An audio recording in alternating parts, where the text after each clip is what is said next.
Halo semua, perkenalkan nama saya Paulina Arumbiar dan materi kali ini kita akan membahas mengenai konsep dan latar belakang pendidikan anak usia dini. Lalu yang berikut, konsep dasar dan filsafat pendidikan anak usia dini.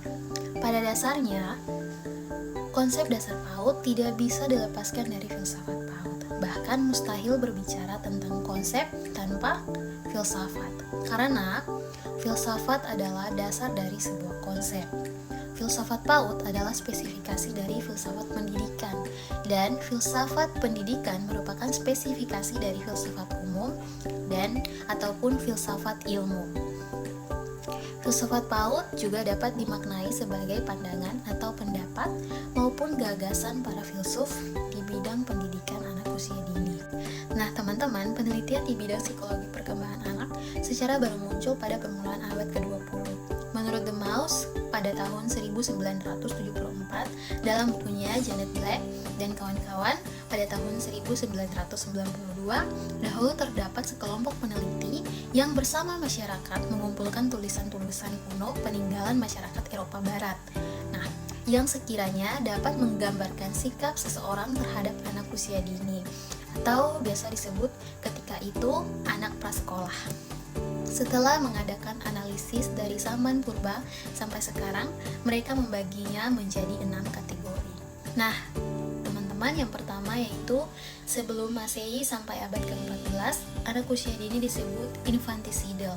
Lalu yang kedua yaitu abad ke-4 sampai abad ke-13. Anak usia dini disebut abandoning. Lalu yang ketiga yaitu abad ke-14 sampai dengan abad ke-17. Anak usia dini disebut ambivalent.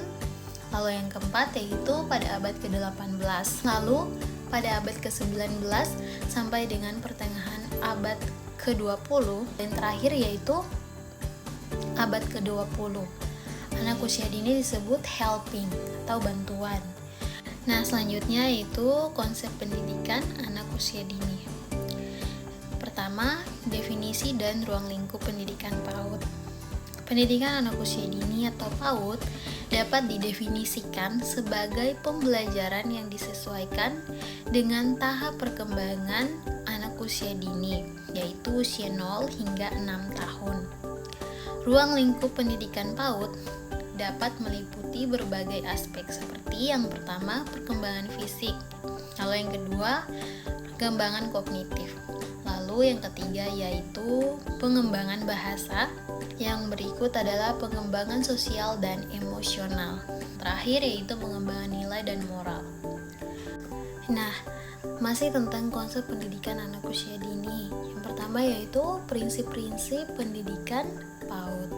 Beberapa prinsip penting pendidikan PAUD antara lain yang pertama yaitu pendekatan holistik, lalu yang kedua yaitu pembelajaran berbasis permainan, lalu yang ketiga yaitu keterlibatan orang tua, yang keempat pembelajaran berpusat pada anak, lalu yang ketiga keberlanjutan dan kesinambungan, yang kedua yaitu tujuan pendidikan PAUD. Tujuan pendidikan PAUD ini meliputi yang pertama yaitu pengembangan potensi anak secara optimal di berbagai aspek perkembangan. Lalu yang kedua yaitu persiapan anak untuk menghadapi pendidikan formal di tingkat berikutnya. Lalu yang berikut C, peningkatan kualitas hidup anak melalui pembentukan keterampilan sosial, emosional, dan kognitif yang baik. Nah, yang berikut atau D yaitu panduan karakter yang kuat dan nilai-nilai positif pada anak. Nah, selanjutnya kita membahas tentang latar belakang pendidikan anak usia dini atau PAUD. Nah, sejarah pendidikan anak usia dini. Pendidikan anak usia dini atau PAUD merupakan tahap pendidikan yang bertujuan atau berfokus pada perkembangan dan pembelajaran anak usia 0 hingga 6 tahun. Pendidikan pada usia dini memiliki latar belakang sejarah yang panjang dan telah mengalami perkembangan signifikan seiring berjalannya waktu. Abad ke-18 hingga abad ke-19, pada periode ini pendidikan anak usia dini masih terbatas dan seringkali hanya tersedia untuk anak-anak dari keluarga kelas atas. Pendidikan anak pada masa itu lebih difokuskan pada pembelajaran formal dan akademik. Nah, selanjutnya teman-teman, kita melihat tokoh pendidikan yang berperan penting dalam perkembangan pendidikan anak usia dini. Yang pertama yaitu Maria Montessori pada tahun 1870 sampai dengan 1952, di mana Montessori merupakan seorang dokter dan pendidik Italia yang mengembangkan pendekatan pendidikan yang dikenal dengan nama metode Montessori. Nah, pendekatan ini menekankan pada kemandirian anak, kebebasan dalam belajar, dan lingkungan yang disiapkan secara khusus untuk mendukung perkembangan anak. Lalu yang berikut yaitu Rudolf Steiner pada tahun 1861 sampai dengan 1952. Steiner adalah seorang filsuf pendidik dan pendiri pendekatan pendidikan Waldorf. Nah, pendekatan ini merupakan atau menekankan pada pengembangan spiritual, intelektual, dan artistik anak secara seimbang. Steiner memandang pendidikan sebagai proses holistik yang menghormati keunikan dan keberagaman anak. Lalu yang ketiga yaitu Louris Malaguzzi. Louris Malaguzzi pada tahun pada tahun 1920 sampai dengan 1994, di mana Malaguzzi adalah seorang pendidik Italia yang menjadi pendiri dan pengembang pendekatan pendidikan Reggio Emilia. Pendekatan ini menekankan pada peran aktif anak dalam pembelajaran kerjasama antara anak, guru, dan orang tua, serta pentingnya lingkungan yang memotivasi eksplorasi dan kreativitas anak. Nah, teman-teman, kemudian yang berikut adalah latar belakang pendidikan PAUD di Indonesia. Pendidikan anak usia dini atau PAUD di Indonesia telah mengalami perkembangan yang signifikan seiring waktu.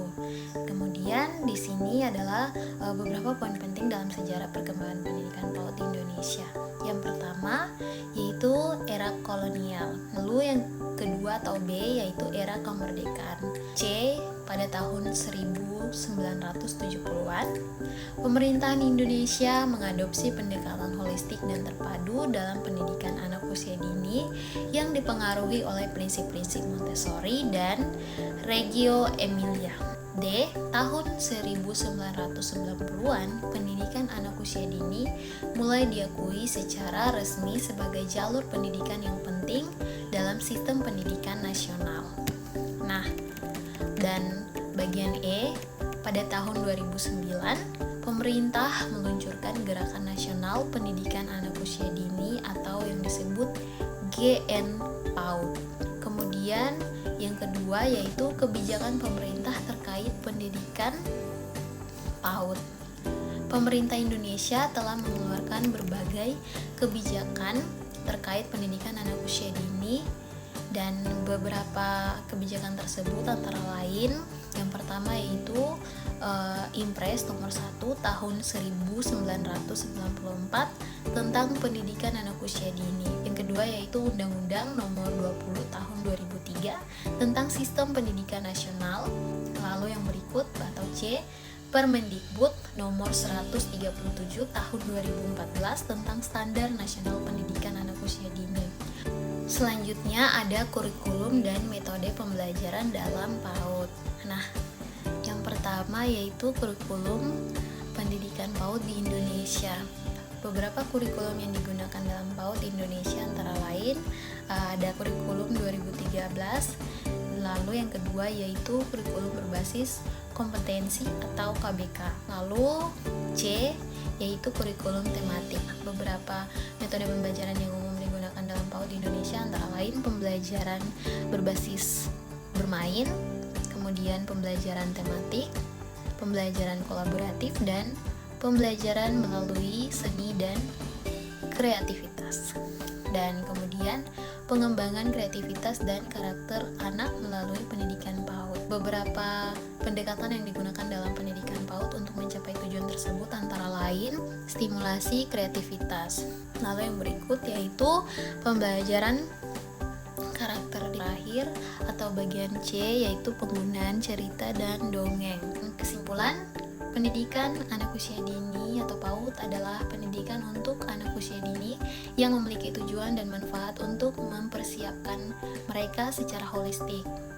Nah, konsep PAUD meliputi definisi, ruang lingkup, prinsip-prinsip, tujuan, dan fokus perkembangan anak usia dini di Indonesia. Pendidikan PAUD didukung oleh sejarah, kebijakan pemerintah, serta peran masyarakat dan lembaga non-pemerintah.